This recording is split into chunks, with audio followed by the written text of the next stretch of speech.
예, 안녕하십니까. 어떻게 문제 잘 풀립니까?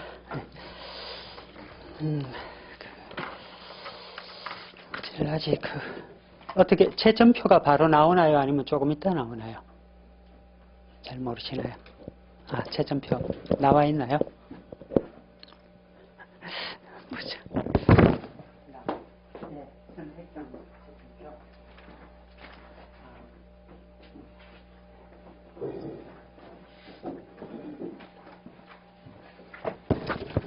그렇네요. 보자.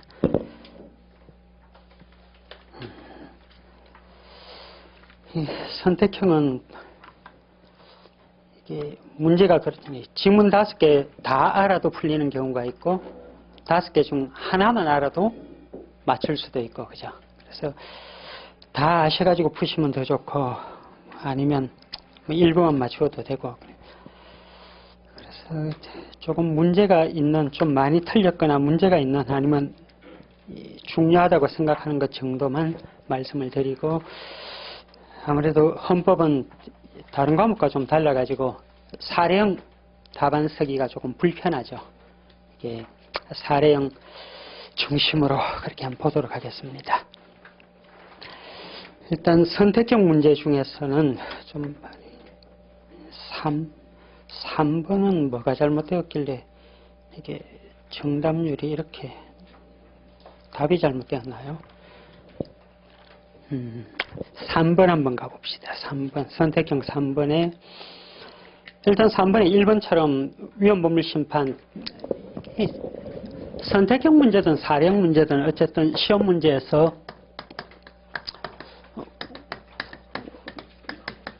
위헌법률심판의 문제하고 그 다음에 위헌법률심판과 맞물려 가지고 68조 2항의 헌법 소원심판 문제하고 이랬을 때 적법요건과 관련해 가지고 위헌법률심판의 적법요건하고 시험 문제가 나온다면 이렇게 계속 나왔었죠, 그죠? 이미 출제된 변호사 시험에 이미 출제된 사례형 문제에서 적법요건과 관련해서 68조 2항의 헌법 소원심판 문제가 2번 나왔을 때랬습니다. 그래서 적법요건은 여기 적법요건이나 따져보면 별 차이가 없어요, 그죠? 다만 이제 여기서의 적법요건하고 여기서의 적법요건의 차이는 구체적 사건이 법원에 계속 중 당해 사건에 적용되는 법률 위헌 여부에 따라 다른 내용 재판 개적다라고 부르는 것들입니다. 그런데 이렇게 넘어왔을 때는 구체적 사건이 법원에 계속 중 당해 사건에 적용되는 법률일 것 위헌 여부에 따라 다른 내용의 재판을 할 것 어차피 다 같아요, 그죠? 다만 구체적 사건이 법원에 계속 중일 것 요것만 이제 달라져 가지고 위헌법률심판 제청 신청 시에만 갖추면 되고 헌법재판소 결정 시는 필요가 없는 셈이고, 여긴 다르죠. 법원이 제청을 하니 법원의 제청 시부터 헌법재판소의 결정 시까지 다 갖춰야 된다, 이런 차이가 있을 뿐 나머지는 같은 셈이고, 그 다음에 적법요건 중에서 대상요건과 관련해서 당연히 법률을 대상으로 하는 거고, 여기서는 이제 위헌법률심판 제청 신청을 했다가 기각결정을 받은 법률 등을 대상으로 한다. 이 차이가 있을 뿐이다, 그죠? 그래서 나머지 부분은 같은 부분인데, 여기서 이제 적법요건 중에서 실질요건, 그리고 대상요건, 그리고 형식요건으로서 법원의 제청, 뭐 이렇게 세 가지 얘기, 이건 설명을 안 드려도 아시는 것들이고, 그래서 적법요건에서 실질요건과 관련해 가지고 흔히 얘기하는 재판의 전제성과 관련해서 계속 중 적용 다른 내용 재판에서 재판의 전제성에서 재판은 판결 결정 명령 모두 다 포함. 그게 이제 이 사례형 문제에서는 이게 이거 정리를 다시 해드릴까요? 위헌법률심판 제청 신청과 관련되어 가지고 위헌법률심판과 관련해서 적법요건을 따지면 첫 번째가 실질요건이고, 두 번째가 대상요건이고, 세 번째가 형식적 요건이고, 혹은 절차적 요건, 그렇게도 부르는 거고, 실질요건, 이게 우리가 알고 있는 재판의 전제성, 이렇게 부르고, 이 재판의 전제성은 다시 셋으로 나뉘어서 구체적 사건이 법원에 계속 중 당해 사건에 적용되는 법률 위헌 여부에 따라 다른 내용 재판, 대상이야 법률인 거고, 이건 법원의 제청인 거고, 이게 이제 68조 2항으로 왔을 때 달라지는 부분을 말씀드리다 보니 뒤죽박죽 되었었는데, 그죠? 계속 중 부분이 68조 2항으로 오게 되면 좀 더 넓어져 가지고, 여기서 요구하는 제청시부터 헌법재판소의 결정시까지 이렇게 다 요구하는 것이 아니라, 여기는 제청시 요구밖에 제청 신청 시에만 요건을 갖추면 되고, 결정 시에는 구청 사건의 부분에 계속 중일 필요가 없다. 이렇게 바뀔 뿐이죠, 그죠? 그리고 대상 법률이긴 한데, 여기서는 제청 신청을 했다가 희각 결정을 받았을 것. 그래서 68조 2항의 헌법소원심판 대상과 관련해서는 요거 두 가지 정도만 주의하면 나머지는 별 차이가 없으니까, 그죠? 해결이 되는 부분들이고. 그때 이렇게 재판이 전제성할 때 이 재판은 법원의 모든 판단, 판결, 결정, 명령 모두 다 포함한다. 그 얘기인 거고. 그리고 중간재판, 종국결정 모두 다 포함한다. 그게 이제 3번의 1번 얘기. 이렇게 선택형에서 만났을 때는 이렇게 만나는 거고, 서술형, 사례형에서 만났을 때는 이렇게 써주는 게 필요한 부분인 거고. 3번의 1번. 그래서 3번의 1번 둘째 끝좀 보면 그죠? 구속기간 갱신 결정이다. 그죠? 판결, 결정, 명령, 결정, 재판 속에 들어간대. 3번, 그 다음 3번의 2번 같은 경우는 답을 이렇게 했어요. 지문 선택 비율이. 2번은 혜택범위에서 제외된 자가 후진증기법 부작위를 다투는 경우 그 조항에 대한 위헌 결정만으로는 당해 사건 결과에 영향이 없다 하더라도 위헌 또는 불합치 결정의 취지에 따라 조항이 개정되는 때에는 당해 사건의 결과에 영향을 미칠 가능성이 있으므로 재판의 전제성이 인정된다. 이 대표적인 경우가 최근에 왜 우리 이런 불합치 결정 관련되어서 헌법재판소 결정이 내려지게 되면 조금 문제들이 있잖아요. 특히 지난달이네, 그죠? 지난달에 산재를 당했을 때 출근 중에 헌법재판소 결정명의 판례가 바뀌어가지고 보통은 선택형 문제, 시험 문제가 나오면은 아무리 최신의 헌재 결정이라 8월 정도까지가 이제까지 시험 문제에서 반영된 가장 늦은 헌재 결정이에요. 그러니까 새해 1월달 시험을 치는데 그 전에 8월달까지 시험 문제가 가장 최근 헌재 결정이었는데, 여기 이제 9월달 헌재 결정인데 2015년도에 있었던 헌재 결정이 불과 3년 만에 바뀌었어요. 헌재 결정이 이렇게 후다닥 바뀌면 안 되는데, 그죠? 판례가 이렇게. 그래서 산재 보상보험법상 보험법에 따라서 출근을 하다가 사고를 당해서 다쳤다. 이런 경우 산재보험 대상이 되느냐라는 문제에서 헌법재판소가 과거 판례에서는 그 용어를 이렇게 썼습니다. 혜택 근로자 그리고 비혜택 근로자 이렇게 용어를 썼습니다. 이건 뭔가 하면은 사업주가 근로자의 출퇴근용 통근버스 등을 제공하는 경우, 출퇴근을 하다가 사고가 났다. 그럼 사용자의 집에 관리하에 있는 상황에서 벌어진 사고였기 때문에 산재보험의 대상이 된다. 그런데 그렇지 않고 근로자 개인의 자동차나 아니면 대중교통수단 아니면 도보 등을 이용해서 출퇴근을 하다가 사고가 났다. 그럼 이건 대상이 되지 않는다 이렇습니다. 과거 판례는. 근데 이번에 헌재가 판례를 변경하면서 이것도 대상이 되어야 한다. 그래서 산재보험법에서 비혜택 근로자, 즉 본인의 운송수단, 대중교통수단을 이용하는 도중 사고 등으로 다친 경우에도 상해를 입은 경우에도 산재보험 대상이 되도록 해라인데, 문제는 이 법률을 단순 위헌 이렇게 해버리면 그나마 혜택 근로자들조차 산재보험 대상이 될 수 있는 법적 근거가 사라져 버립니다. 그래서 이 법률이 위헌이 있는 이유는 이 집단 두 집단이 있는데 이 집단에 혜택을 주는 게 위헌이 아니라 이 집단에게 혜택을 주지 않은 것이 위헌성이 있으니 헌법재판소가 뭐라고 얘기를 하느냐? 고쳐라. 이거. 언제까지? 내년 말까지 고쳐라. 그런데 언제까지? 그때까지는 이 법을 잠정 적용하라. 그래서 법률을 위헌이라고 다툴 때 A 집단이 이 법률을 다툴 수 있습니까? 자기는 대상이잖아요. 그죠? B 집단이 다투는 거고, 물론 68조 1항의 헌법소원 심판을 일 경우 얘기인 거고, 재판이 전제가 되었다. 어느 집단이든 재판이 전제 요건을 갖추면 다툴 수 있는 건 다 똑같습니다. 어쨌든 이 사건에서는 이 B 집단에 속하는 사람이 다투었고, 왜 나에게 산재보험법 적용을 해주지 않느냐, 대상이 되지 않는다는 결정을 취소하라라고 취소소송을 제기하면서 근거법률 위헌 여부 이렇게 다투었고, 법원이 제청을 해서 헌법재판소가 위헌 여부 판단을 한 다음에 불합치 결정을 내립니다. 이렇게 어떤 법률에 대해서 단순 위헌 결정이 아니라 불합치 결정을 내렸다.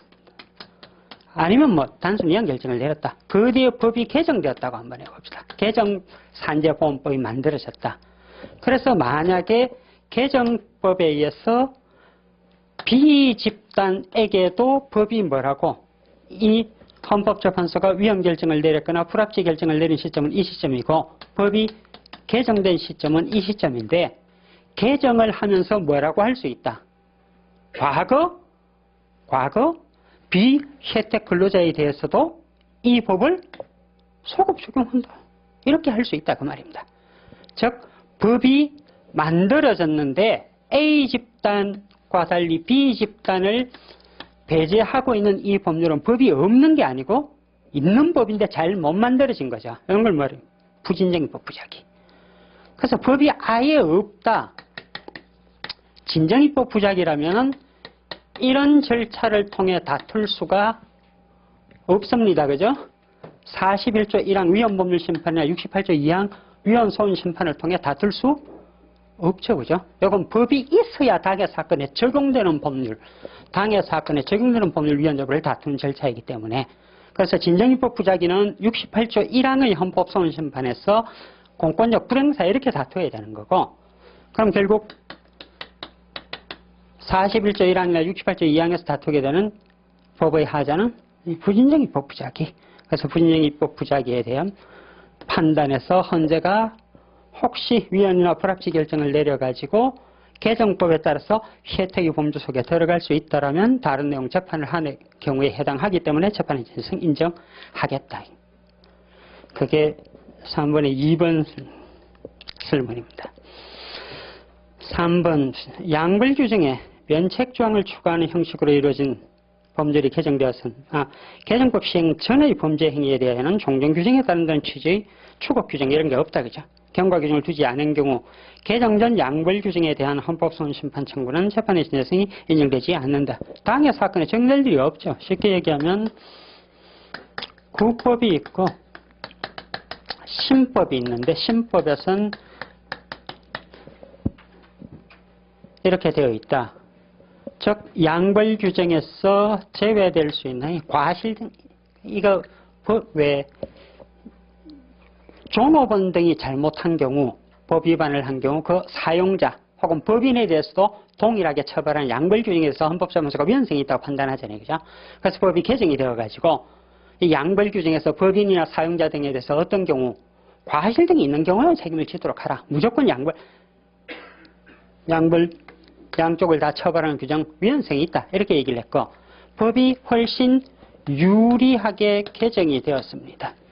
그런데 법이 개정되면서 뭐라고 얘기를 하는가 하면 이 법 시행 이전 일어난 사건에서 국법이 적용된다 이런 규정이 없단 말입니다. 그럼 당해 사건은 뭐가 적용된다?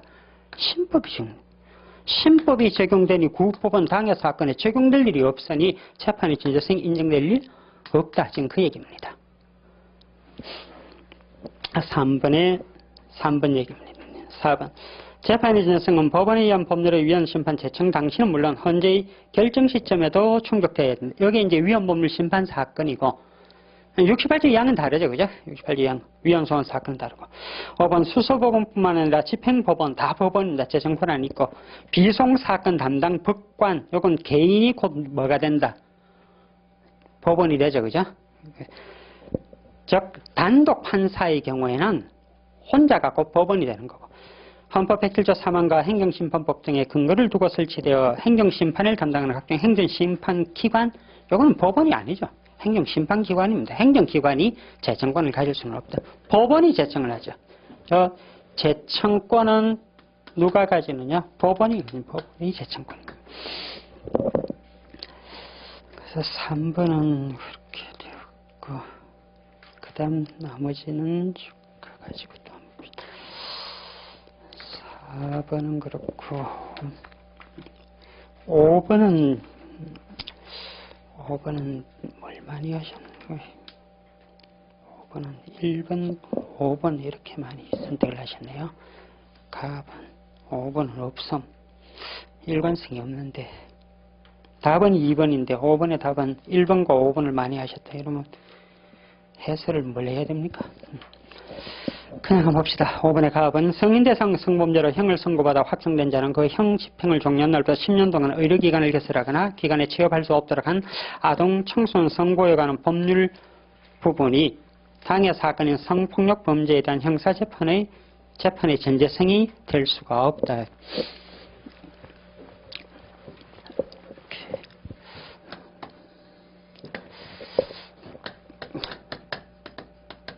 법 위반으로 기소가 되어서 재판을 받고 있습니다. 이 재판에서 유죄 판결을 받게 되면 갑이라는 사람이 범죄를 저질렀고 아동 청소년 성폭력에 관한 법률 위반으로 기소가 되어서 재판을 받아가지고 유죄 판결을 받게 됩니다. 그럼 이 재판, 당해 사건이라고 얘기하는 당해 사건, 구체적인 사건이 법원에 계속 중일 것 우리 얘기할 때 여기 이제 당해 사건 재판 그럽니다. 법률의 위헌 여부가 문제되는 당해 사건. 그런데 이 당해 사건에 적용되는 법률은 뭔가 하면 성폭력 범죄를 저질렀다. 그럼 성폭력 범죄에 관한 법조문입니다. 예를 들면 뭐 강제추행, 강간 등과 같은 법조문입니다. 여기서 유죄 판결을 받게 되면 어떤 불이익을 부과하는가 하면 10년 동안 일정한 직업을 갖지 말아라. 10년 동안 일정한 직업 등을 갖지 말아라. 이 법조문이 성폭력 범죄에 대한 당해 사건에 적용되는 겁니까? 아니잖아요. 요 법조문은 일정 기간 동안 일정한 직업을 가질 수 없도록 한 조문은 당해 사건 재판의 결과가 오히려 구속요건이 될 뿐이지, 이 규정이 성폭력 범죄에 대한 재판에 직접 적용되는 건 아니잖아요. 그러니까 당해 사건은 적용될 수가 없는 법조문입니다. 똑같은 건 이런 경우, 이런 지문도 똑같습니다. 을이라는 사람이 성폭력 범죄를 저질렀습니다. 그리고 예를 들어 금고 이상의 형의 선고를 받게 되었다. 그럼 이 사람의 신상 정보를 공개하라는 규정이 있습니다. 그러자 성폭력 범죄를 이유로 기소가 된 당해 사건 이 재판에서 왜 나의 신상 정보를 공개하라고 하느냐, 요거 위헌이다, 이렇게 다투면 요 조문이 당해 사건에 적용됩니까? 안 되잖아요. 그죠? 재판이 전제. 당해 사건에는 예를 들면 당사자가 이렇게 다툰다면 그건 재판의 전제가 있어요. 성폭력을 저지른 게 무슨 죄냐? 성폭력을 범죄로 보아 처벌하는 이 규정이 위헌이다. 나의 성적 자기일정권을 침해한다. 라고 주장을 한다면 그건 재판의 전제가 될 수 있어요. 근데 그 재판에서 유죄 판결을 받은 결과를 구속요건으로 해서 신상정보 공개를 하겠다는 규정을 다툰다면 이건 재판의 전제가 안 되는 거죠. 최근에 어제까지가 이제 지난 국회의원 선거와 관련되어 가지고 선거법 위반 범죄에 대한 공소시효 기간이었습니다. 그래서 검사가 후루룩 마지막 날에 수많은 국회의원들을 선거법 위반으로 기소를 했습니다. 그러자 야당에서는 야당 탄압이다 뭐 이러고 온갖 얘기들이 오고 갑니다. 그런데 가비란 국회의원 선거 후보로 나온 사람이 선거운동 과정에서 선거법을 위반했습니다. 아니면 갑의 배우자 을이 선거운동 과정에서 선거법을 위반했습니다. 잘 보세요. 이거 시험 문제 재판이 전제성으로 나온단 말입니다. 이게 선택형만 나오는 게 아니라 사례형에도 나온단 말입니다. 그래서 재판이 전제가 되는 혹은 심판의 대상은 무엇인가 이렇게 물으면 찾아내야 되는 것들이에요. 전부 다 지금 쭉 보시는 것들 다. 그런데 예를 들어 이 후보 혹은 배우자가 선거법 위반을 했는데 어떤 선거법 위반을 했는가 하면 유권자들에게 돈을 뿌렸습니다. 유권자 매수. 그리고 선거가 치루어졌고 갑이 당의 선거에서 당선이 되었습니다. 그리고 지금처럼 선거법 위반으로 기소가 되어서 재판을 받습니다. 그런데 이 재판 과정에서 갑이나 을이 뭐라고 주장을 하면은 재판에 전제가 있는가 하면 자본주의 사회에서 내가 돈이 많아가지고 유권자들에게 내가 돈을 준 게 뭔 죄가 되느냐? 이 법 위헌이다. 선거운동을 지나치게 제한하며 정치의 표현 자유도 침해한다. 이거 위헌이다. 이렇게 주장한다면 당해 사건에 적용되는 법률이 맞습니다. 그런데 이 재판에서 이루어진 재판에서 후보자 본인이라면 100만 원 이상의 벌금형, 그 배우자나 혹은 선거 사무장 등이 300만 원 이상의 벌금형, 물론 징역형도 당연히 300만 원 이상의 벌금형이니 이렇게 받게 되면은 갑의 당선이 무효가 된단 말입니다. 당선이 무효가 되는 형, 당선 무효가 되는 형을 선고받았다. 당선이 무효가 되는 공선법 규정이 있습니다.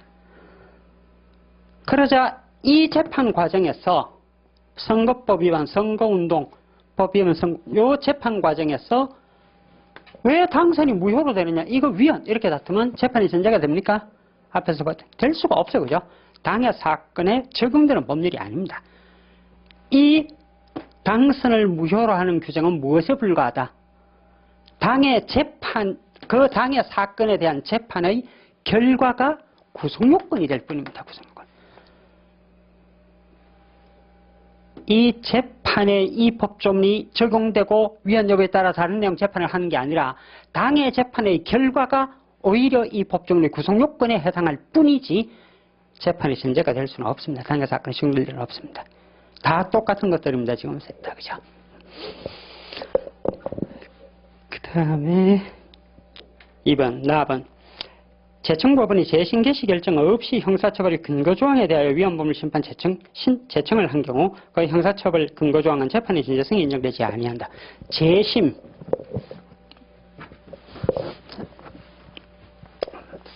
예를 들어 갑이란 사람이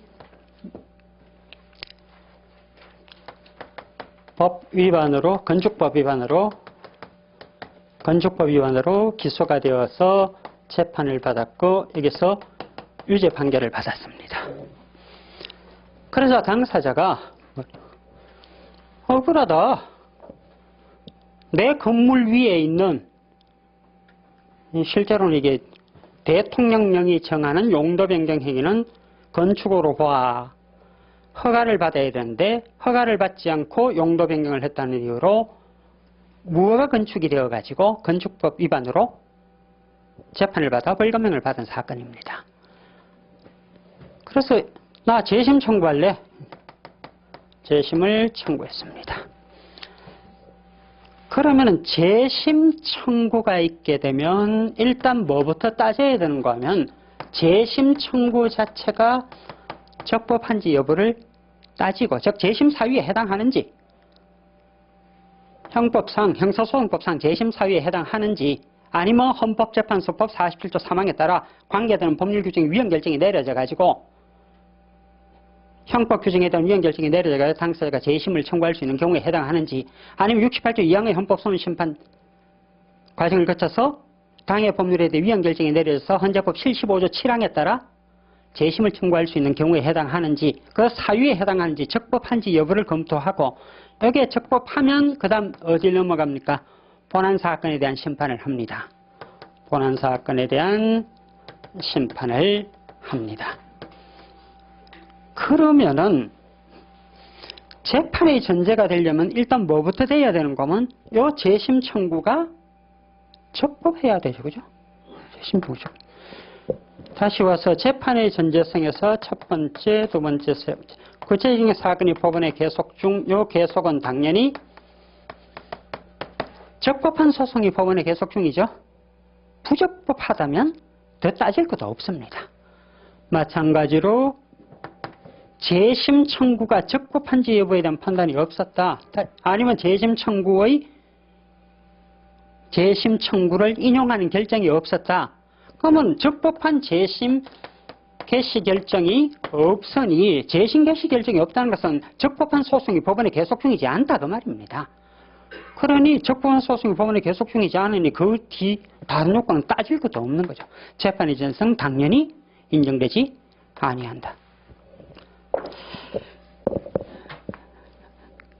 답은 당해 사건 법원이 청구인들의 국가배상 청구권 자체가 성립되지 아니한다고 보아 청구인들의 청구를 기각한 경우 금전의 지급을 목적으로 한 지자체에 대한 권리의 소멸시효 기간을 5년으로 규정한 지방재정법 82조 2항에 대한 재판의 전성을 인정할 수 있겠느냐? 뭐가 적법해야 됩니까? 구체적인 소송 사건이 법원에 적법하게 계속되어 있어야 됩니다. 그런데 국가나 지자체를 상대로 나 손해배상, 우리 이걸 국가배상 청구라고 합니다. 그죠? 국가배상 청구를 했는데 그 자체가 뭐가 아니다. 국가배상 청구권 자체가 성립하지 않는다면 국가배상 청구권을 행사할 수 있는 기간을 5년으로 제한하는 법조문은 당해 사건에 적용될 조차 없거니와 그 이제 애초에 뭐가 없다. 적법한 소송 자체가 법원에 계속되는 것도 없다 그 말입니다. 뭐 더 극단적으로 얘기하면 이런 얘기죠. 조금 전에 많은 국회의원들이 검찰에 해가지고 기소가 되어서 공선법 위반으로 기소가 되어 재판을 받고 있는데, 당사자들이 왜 이혼을 하려면 당사자가 직접 법원에 출정해야 되느냐, 이 법 규정 위헌이다 이렇게 다투면 법원이 뭐라 하겠습니까? 이거 위헌 아니냐 이렇게 물으면 당해 사건에 적용되는 거예요. 아무 관계 없어요. 그죠? 똑같습니다. 그죠? 국가배상 청구권 자체가 성립하지도 않는데 국가배상 청구권 행사 기간을 제한하는 법률 규정 위헌이라 다투는. 랍은 대법원장으로 하여금 법관을 새로 임명하도록 하면서 임명받지 아니한 법관은 후임자 임명이 있은 날의 전일까지 거직을 가진다고 정한 법원조직법 부칙 제3항의 위헌 여부는 청구인을 재임명해서 제외한 행위를 원인으로, 그 다음입니다. 국가배상 청구한 당해 사건. 당해 사건은 뭡니까? 당해 사건은 국가배상 청구를 했습니다. 갑이라는 사람이 법관으로 임용되었다가 재임용해서 탈락이 되었다. 그러자 자신에 대한 재임용 탈락으로 인하여 난 손해를 입었다 이러면서 국가를 상대로 국가배상 청구 소송을 제기를 했습니다. 이 소송 과정에서 뭐라고 했는가 하면은 그 이전에 법률에서 어떤 법률을 만들어 놓는가 하면 임용권자가 후임자를 임명을 한다. 근데 현직 법관 갑이라는 사람이 재임용을 받질 못했다. 어떻게 하면 지금 갑이라는 사람 자리에 해당하는 법관으로 을이라는 사람을 임용을 했다. 그럼 당사자는 그 전날까지만 법관의 신분을 가진다. 당사자는 제명 탈락이 돼요. 그 얘기입니다. 재임명이죠. 정확히 하면. 다시 임명을 받지 못한 거니까. 그래서 임명에서 탈락. 부당한 해고다 뭐 이런 얘기입니다. 쉽게 얘기하면 일반 그 사기업에서라면 나 손해배상 청구, 국가배상 청구. 그러면서 후임자를 임명하게 되면 그 전일까지만 법관직을 가진 이 규정이 위헌이다 이렇게 다투고 있습니다. 그럼 국가배상 청구, 손해배상 청구에서 뭐 국가배상 청구 소송이니까 저보다 아시잖아요, 그죠? 공무원의 직무상 불법 행위로 손해가 있는 경우 그 손해 상당 인과관계에 있는 손해 배상해 주라. 그런데 공무원의 직무상 행위 그 다음에 위법할 것, 불법할 것 여기서 만약에 이 법률 규정이 위헌이 된다고 해봅시다. 만약에 이 법률 규정을 위헌이라고. 그렇다고 해서 손해배상 책임에서 주관적 요건으로 요구되는 고의과실이 인정됩니까? 어떤 법률 규정이 위헌이 되었다고 해서 당의 공무원의 행위가 여기서 이제 대법원장의 행위겠죠. 대법원장의 행위 고의과실이 인정되느냐? 두 개는 별개 얘기잖아요. 그죠? 당의 법률이 위헌이 된다고 해서 다른 내용 재판하는 것하고 직접 관계되지 아니한다. 마합은 헌법불합치 결정에서 정한 잠정 적용 기간 동안 헌법불합치 결정을 받은 법률 조항에 따라 퇴직연금 환수 처분이 이루어졌고 환수 처분의 후행 처분으로 압류 처분이 내려진 경우 압류 처분이 무효 확인을 구하는 당해 소송에서는 헌법불합치 결정에 따라 개정된 법률 조항이 당해 소송의 재판의 전제가 되겠느냐? 뭐 아무 관계 없는. 이거는 이런 부분들.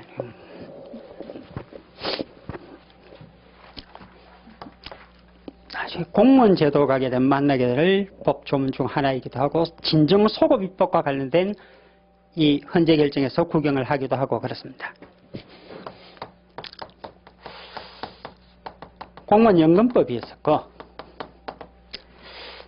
이 규정에 따르면 공무원이 범죄를 저질렀고 재직 중 사유로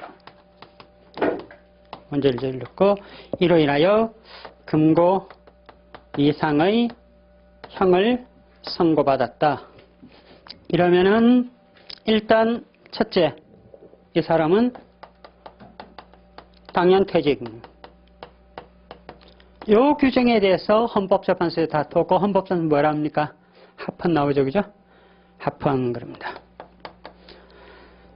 금고 이상의 형의 선고를 받은 경우 공무원이 재직 중 사유로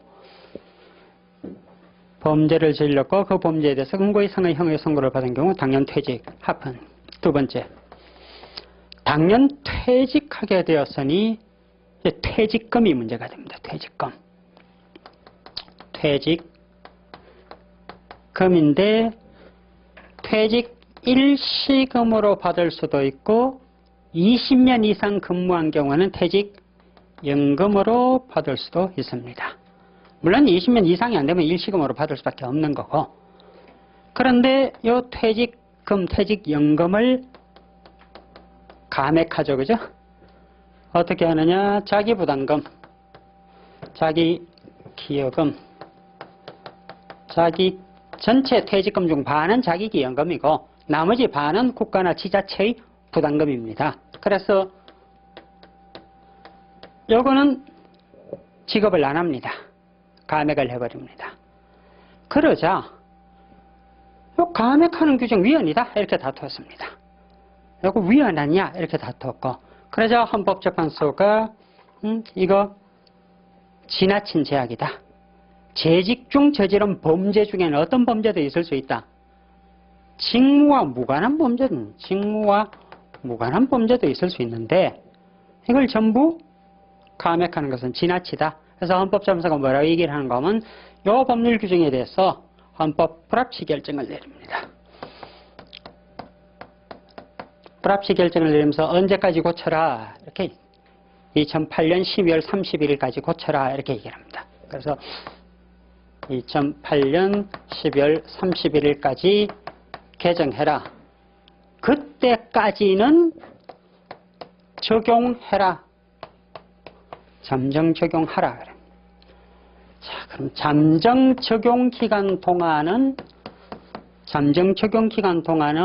어떻게 되는가 하면 당년 퇴직한 공무원 갑은 예를 들어 원래대로 받으려면 월 200만 원을 받을 수 있다라고 쳤을 때 요 기간 동안은 얼마밖에 못 받느냐?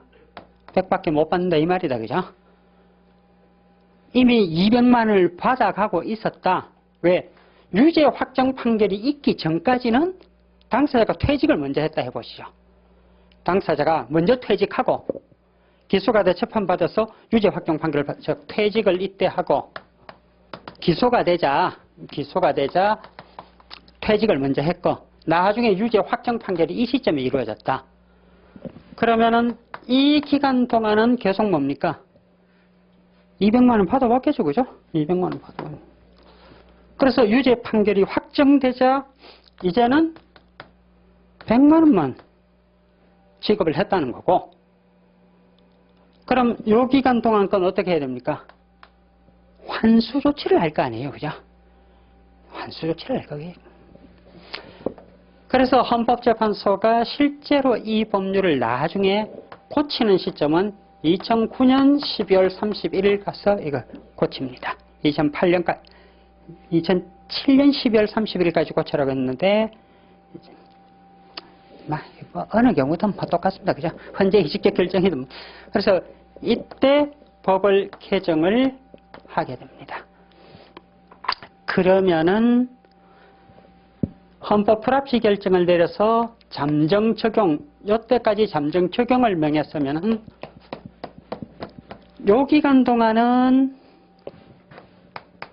100만 원을 받겠죠. 잠정 적용을 된 거.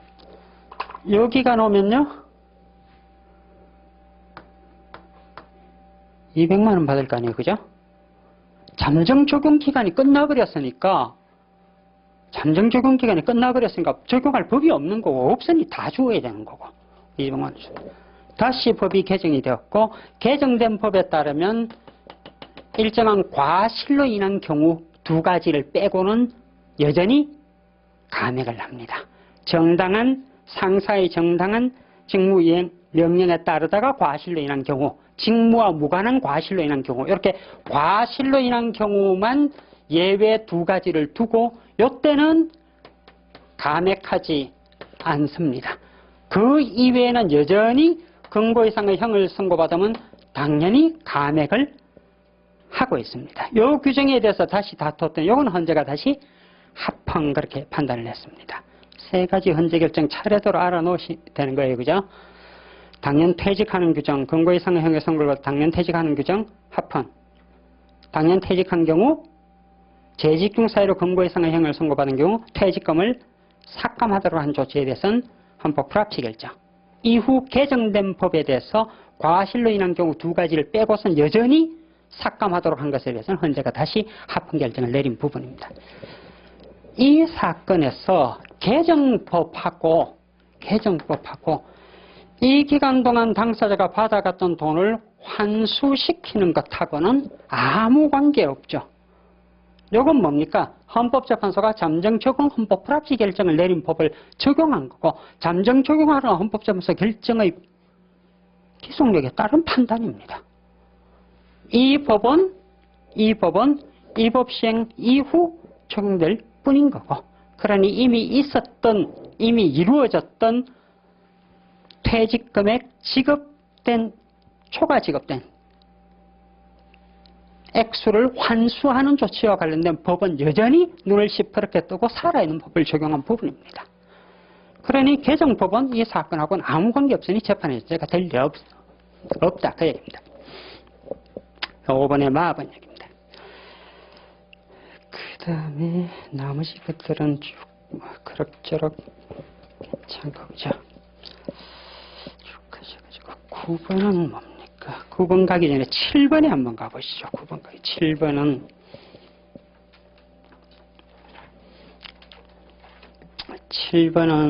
이게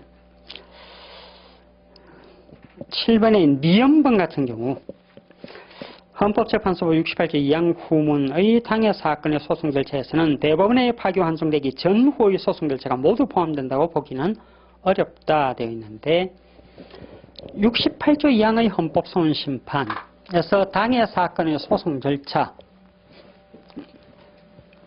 이렇게 당해 사건 소송 절차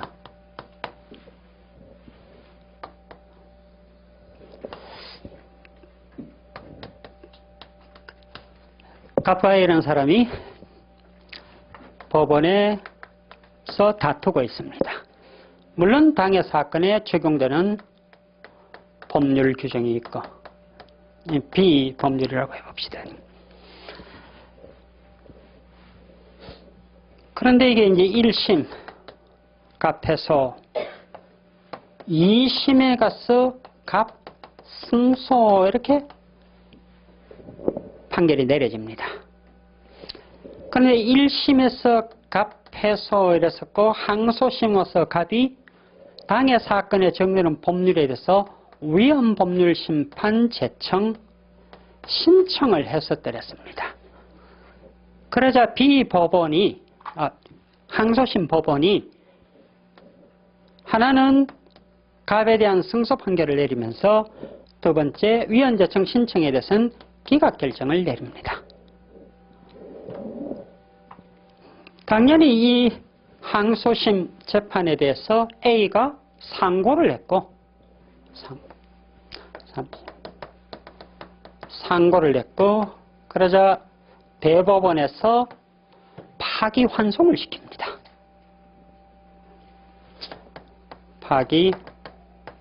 파기환송을 시켰고 다시 고법으로 왔습니다. 이때 갑이 다시 뭘 했는가면 위헌법률심판 제청 신청을 했습니다. 위헌법률심판 제청 신청을 했고 기각 그러자 68조 2항의 헌법소원심판을 청구했다. 68조 2항의 헌법소원심판은 모든 신급에 걸쳐서 한 번밖에 못하죠. 모든 신급에 걸쳐서 한 번밖에 못하기 때문에 대법원에서 파기환송되기 전, 파기환송되기 된 후의 소송 절차도 다 당해 사건 범주 속에 들어가니 결국 요때 당사자가 위헌법률심판 제청 신청 기각 결정을 받았으면 30일 이내에 68조 2항의 헌법소원심판을 청구해야지 대법원에서 파기환송돼서 항소심 법원 가서 다시 위헌법률심판 제청 신청 기각되자 68조 2항의 헌법소원심판 청구하면 부적법 각하된다 그 얘기입니다.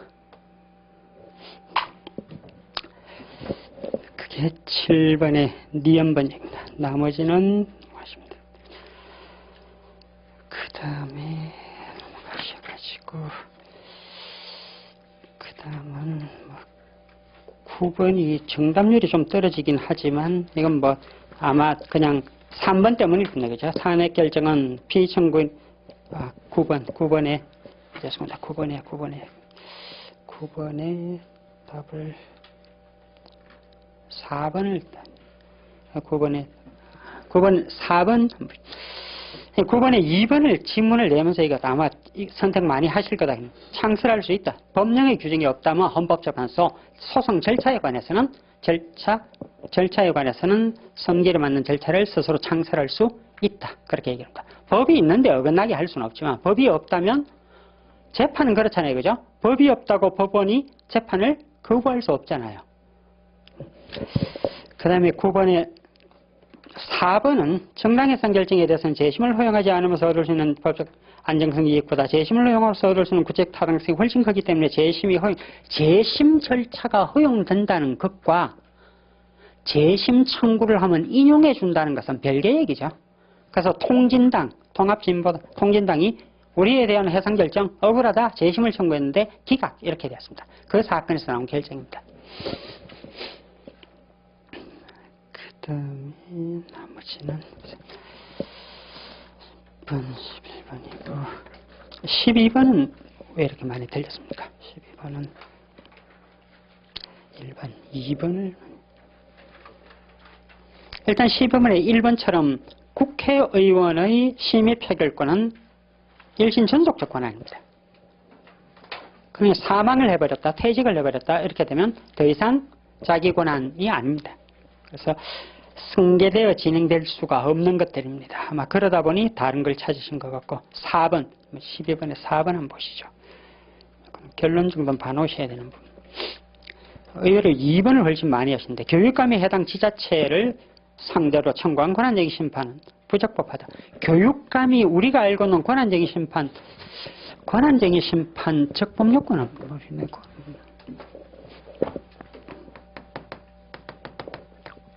권한쟁의 심판에서 적법요건 따지면 당사자 능력, 청구인 능력, 두 번째 청구인 적격이 있을 것, 세 번째 피청구인의 처분 또는 부작위가 있을 것, 피청구인의 처분 또는 부작위, 그로 인한 헌법 또는 법률에 부여받은 권한에 대한 침해 또는 침해 현장 위협이 있을 것, 그리고 청구기간을 준수할 것, 뭐 이런 것들입니다.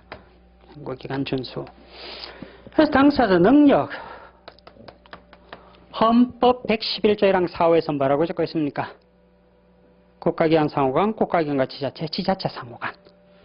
국가기관하고 지자체만이 뭐가 된다? 권한쟁의 심판 당사자 능력이 있습니다.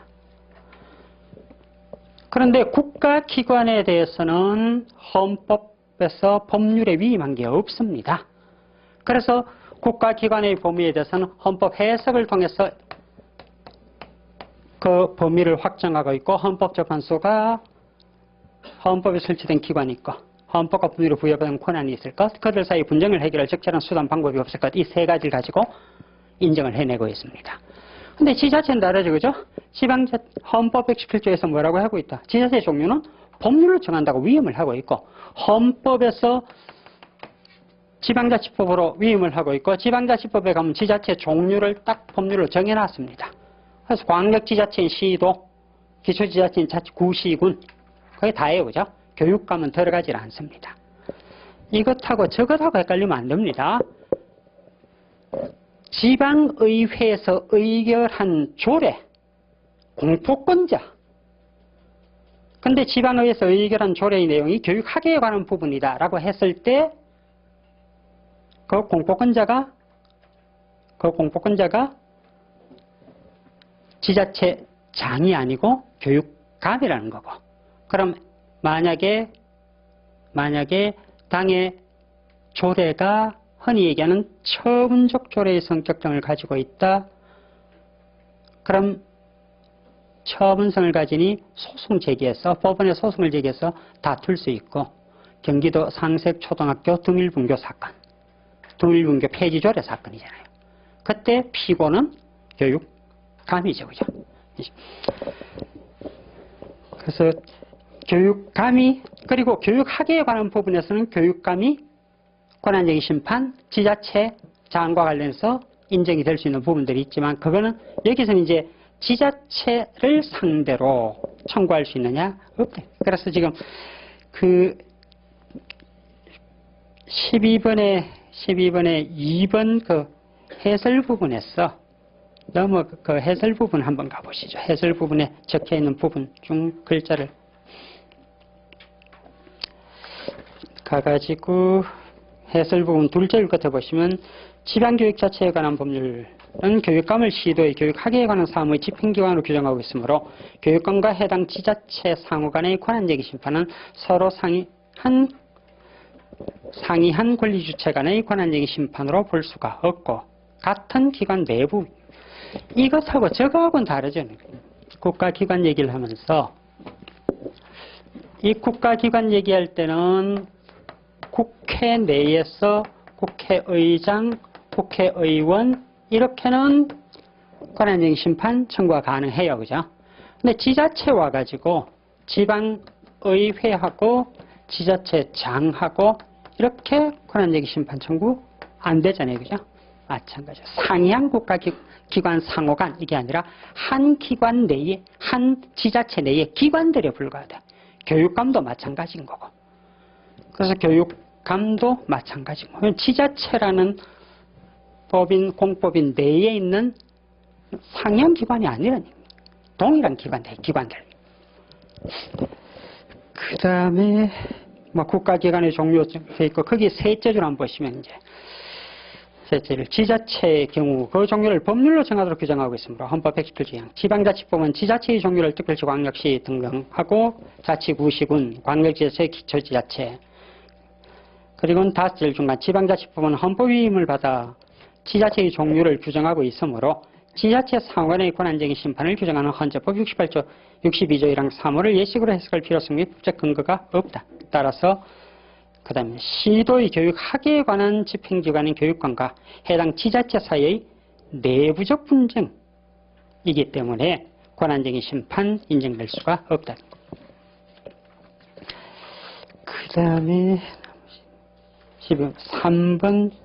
12번의 3번은 국회가 법을 개정을 했습니다. 그러면은 권한쟁의 심판 피청구인 국회를 상대로 해야 합니다. 국회의장이 아니다. 그 다음에 4번 지방세 과세권 귀속과 관련해서 관계 지자체장의 의견이 다를 경우 안행부 장관이 내린 결정은 무엇에 불과하다? 의견 제시에 불과하다. 이제 강남구에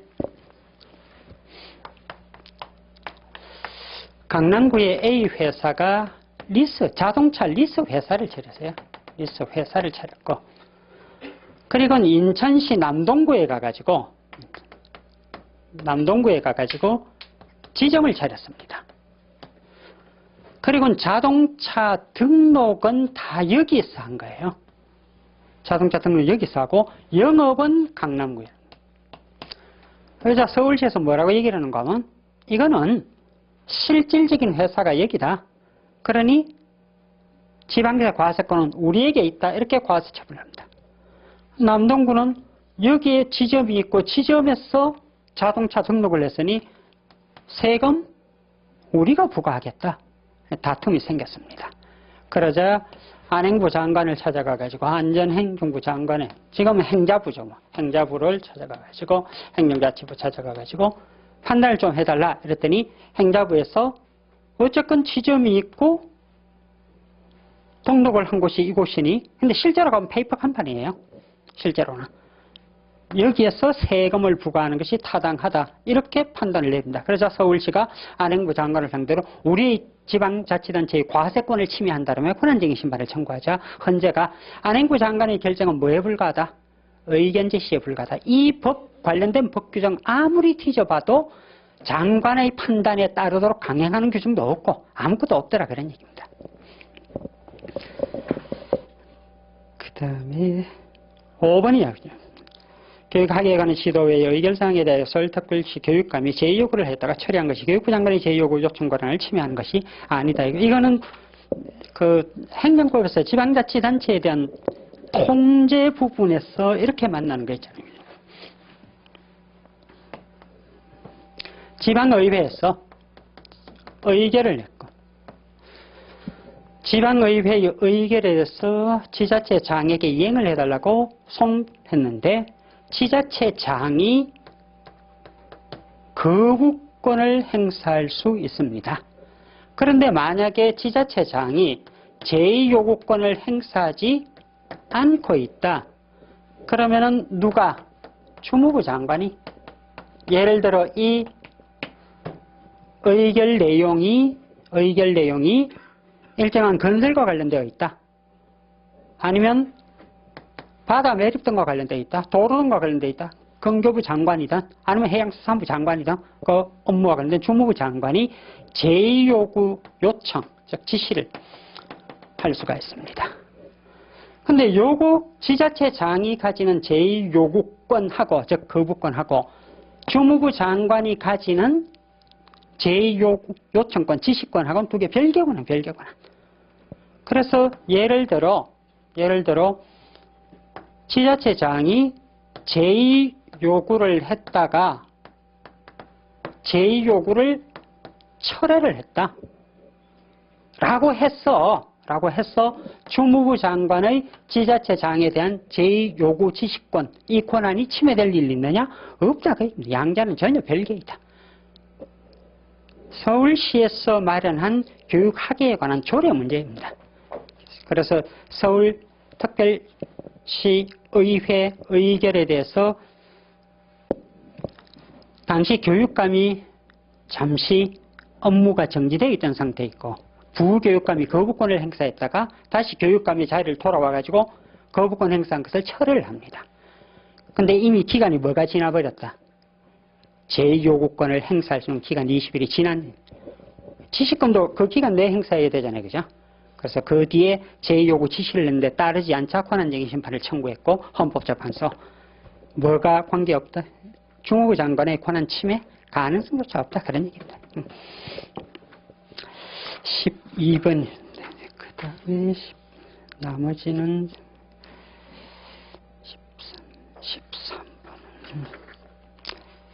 13번은 그냥 니언법만 한번 말씀드려요. 나머지는 13번의 니언. 수사관서의 장 등이 수사를 위하여 전기통신사업자에게 이용자의 성명, 주민등록번호, 주소, 아이디 등 통신자료의 제출을 요청할 때 전기통신사업자가 그 다음 글자입니다. 이에 응할 수 있도록 규정한 전기통신사업법 조항을 근거로 하여 경찰청장이 이용자의 통신자를 취득한 행위에 대해서 헌법소원심판을 청구하자 헌법재판소 각하를 시키는. 그리고 그 13번의 니언번 해설에 한번 가보시면은 글자를 한번 보시죠. 이 사건 통신자료 취득행위 근거가 된 이 사건 법률 조항은 권한을 부여하고 있을 뿐 의무가 없고 그래놓고 넷째 줄 취득행위는 강제력이 개입되지 아니한 임의수사이므로 공권적 행사에 해당하지 않는다. 잘 보시면 아시겠지만 이 두 가지가 문제가 됩니다. 하나는 뭔가 하면은 지금 법률이 있는데 이 법률에서는 통신회사 보고 수사기관이 통신회사 이용자의 정보를 제공해달라 이렇게 요청을 하면 수사기관의 요청이 있으면 이 회사로 하여금 정보를 제공할 수 있다 이렇게 적고 있습니다. 할 수 있도록. 그럼 이 통신회사에서는 제공해 줄 수도 있고 해주지 않을 수도 있다. 그런데 제공을 해줬어요. 당해 사건에서는 제공을 해주었습니다. 그러자 갑 이용자가 왜 나의 정보를 제공해 주었느냐? 첫 번째, 수사기관이 요청을 해서 제공받은 것, 즉 다른 말로 하면 취득이죠. 그죠? 수사기관의 입장에서는 취득을 한 거고 정보를. 취득행위가 나의 기본권을 침해한다. 그러면서 헌법소원심판을 청구를 했고, 하나는 두 번째는 이 법률 규정이 나의 정보를 제공할 수 있도록 하고 있기 때문에 나의 기본권을 침해한다. 그래서 법률 규정에 대해서도 헌법소원심판을 청구했습니다. 그래서 헌법재판소가 요 취득행위에 대해서 뭐라고 했느냐? 강제력이 동원된 게 아니다. 수사기관이 통신회사를 찾아가가지고 강제로 장부 뒤져서 가져온 게 아니다. 이미 수사에 불과하다. 공권력으로 실질이 없다. 헌법소원심판 대상이 되는 68조 1항의 헌법소원심판 대상이 되는 공권력의 행사하고 불행사에서의 공권력 개념이 뭡니까? 공권력이라 하면 공권력이 되죠. 공권력의 행사하고 불행사할 때 공권력은 우월적 지위에서 일방적으로 국민의 권리 의무 관계를 설정하는 행위입니다. 우리는 그걸 풀어내서 권리를 제한하거나 의무를 부과하는 행위 이러죠. 그죠? 그래서 대등한 지위가 아니라, 그래서 사법상의 계약행위 등등은 헌법소원심판 대상이 되지 않는 것들입니다. 우월적 지위에서 일방적으로 국민의 권리관계를 설정하는 행위라 해야 됩니다. 그게 아니란 겁니다. 임의적인 행위, 임의. 그 다음 두 번째, 법률에 대해서 헌법소원심판 청구한 것은요, 헌법소원심판 대상이 되려면 공권력 행사하고 불행사, 헌법상 보장된 기본권에 대한 침해 주장이 있고 침해 주장은 자기 관련성, 직접성, 현재성이 요구되는데 이 법률은 집행행위 매개 없이 바로 국민의 권리 의무강에 영향을 미칩니까? 제공할 수 있다 되어 있습니다. 직접성이 없습니다. 역시 각하입니다. 그래서 둘 다 헌법소원위반 청구한 것 각하 그렇게 됩니다. 시혜적행위 근거법률 조항. 그 다음에 나머지는 헌법 손실과 관련된 일반적인 얘기들이니까 그죠? 큰 문제가 없을 것 같습니다. 그 다음에 거기 15번의 마지막 지문, 15번의 5번 지문하고 다들 뭐 많이 맞추신 거라서 16번의 2번 지문하고 그래서 15번의 5번 지문 입법부가 법률에서 행정부에게 특정한 사항을 위임했음에도 불구하고 행정부가 정당한 이유 없이 법률에서 위임한 시행령을 제정하지 않은 것은 법률에서 인정된 권리를 침해하는 불법 행위가 될 수 있다. 여기 하나가 있고 여기에 뭔가 하면 다시 16번의 2번 가보시면 대통령의 법률은 16번의 2번에 16번의 1번 죄송합니다. 16번의 1번. 대법원은 법률에서 군 법무관의 보수의 구체적 내용을 시행령에 위임했음에도 불구하고 행정부가 정당한 이유 없이 시행령을 제정하지 않은 것이 불법 행위에 해당한다고 보았다 이거. 그래서 법률에서 뭐라고 얘기를 했는 거면 군 법무관의 보수는 판사 검사의 예 준하여 지급하라. 근데 뭐라고 덧붙여가지고 대통령령이 정하는 바에 따라 열어놨습니다.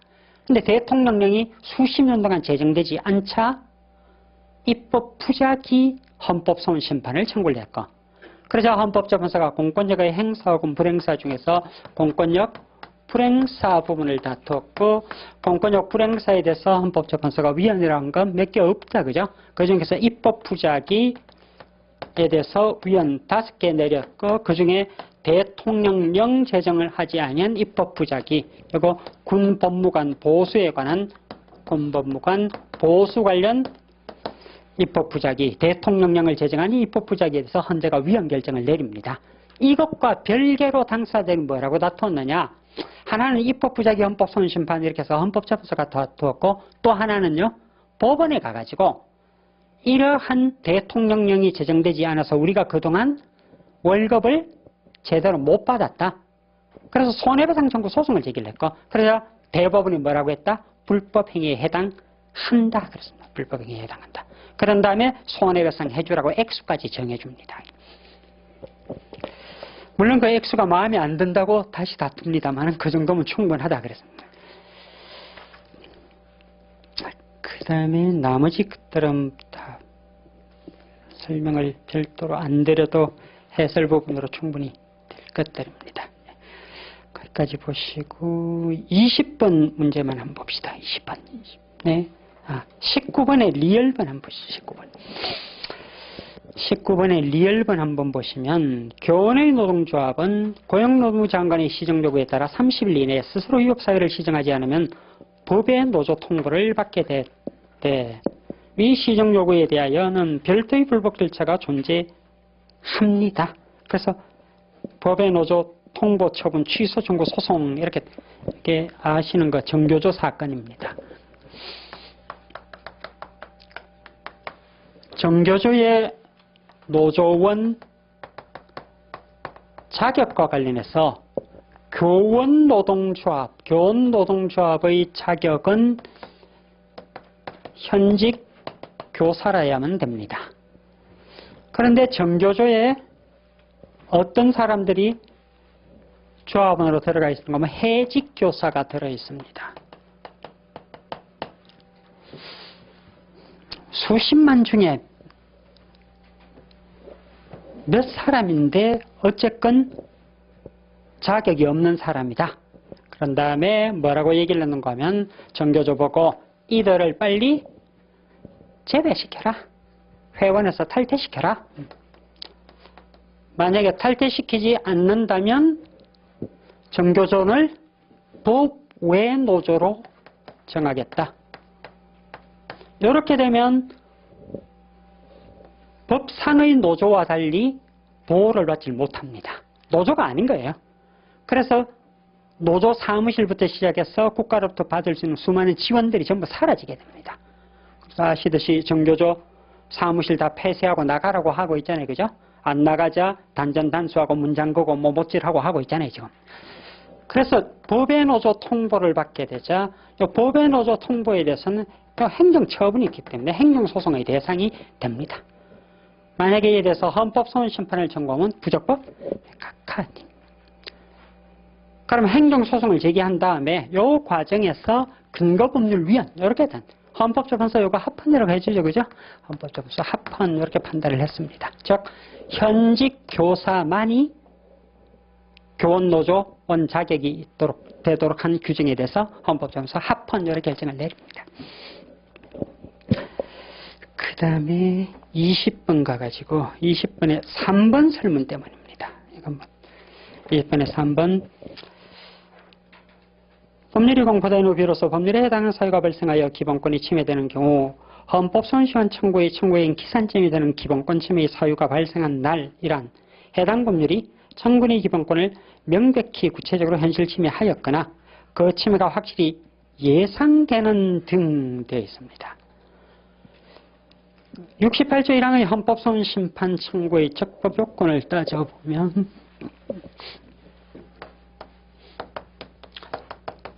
그 형식적 요건 혹은 뭐 절차적 요건이 있고 실질적 요건은 68조 1항에 적혀 있습니다. 그래서 공권력의 행사 혹은 불행사 헌법상 보장된 기본권 침해 주장 그래서 자기 관련성, 직접성, 현재성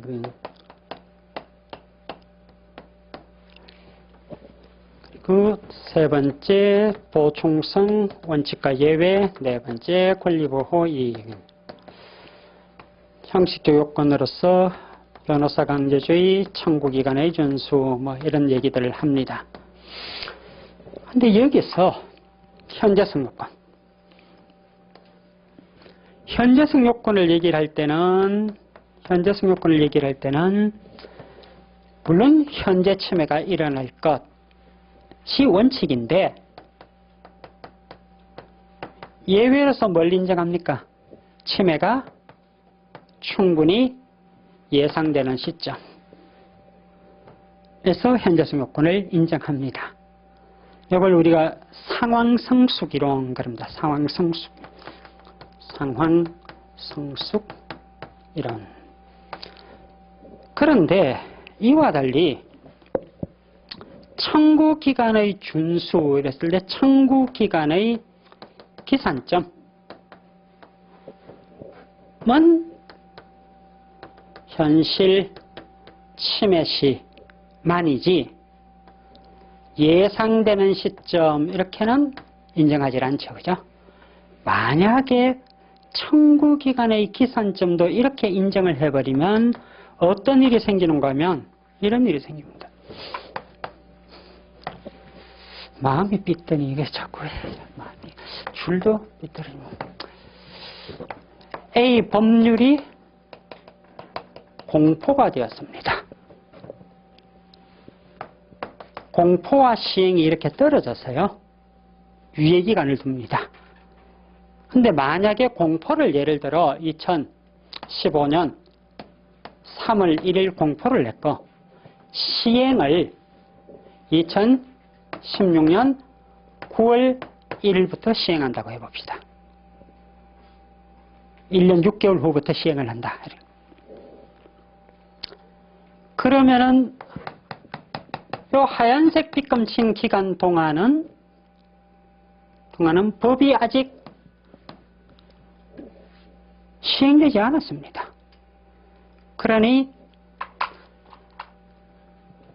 예상되는 시점 속엔 들어갑니다. 현실 침해는 언제 가야 일어납니까? 현재 침해는 법이 시행된 이후라야 현재 침해는 일어납니다. 그래서 헌법소원심판을 청구했을 때 이 하얀색 빗금 친 부분 기간 동안 68조 1항의 헌법소원심판을 청구하면 이건 적법하게 됩니다.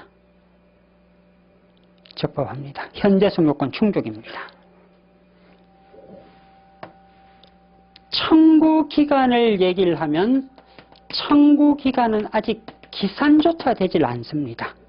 왜냐하면 청구기간은 법이 효력을 발생하는 2016년 9월 1일부터 기산될 것이기 때문입니다. 그래서 법이 시행되기 이전에, 공포는 되었지만 시행되기 이전에 헌법소원심판을 청구하면 뭐라 합니까? 청구기간 문제에서는 아직 법이 시행되지 않았으므로 청구기간의 도가 여부는 논할 것도 없다. 이렇게 답안에 쓰죠. 그죠? 답안에 쓸 땐 그래 쓰잖아요. 그죠? 아직 시행되지 않았으므로 청구기간은 기산할 것도 없다. 그러므로 청구기간 도가 여부는 논할 것도 없다. 그렇게 얘기를 합니다. 그래서 청구기간의 기산점은 현실 침해가 일어난 시점이어야 되는데, 만약에 예상되는 시점부터 청구기간을 기산한다고 한번 해보시죠. 그러면은 15년 3월 1일부터 90일 1년 법이 시행되기 전에 이 법률에 대한 헌법소원심판 청구기간에 다 도가 되어버립니다. 굉장히 부당한 결과가 생길 거 아니에요.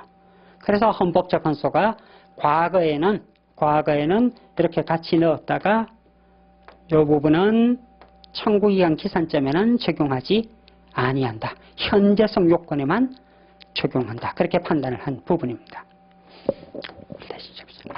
예, 거기까지가 선택형 문제이고, 예, 거기까지 보시고 잠깐 쉬었다가 사령 문제는 따라 한번 봅시다.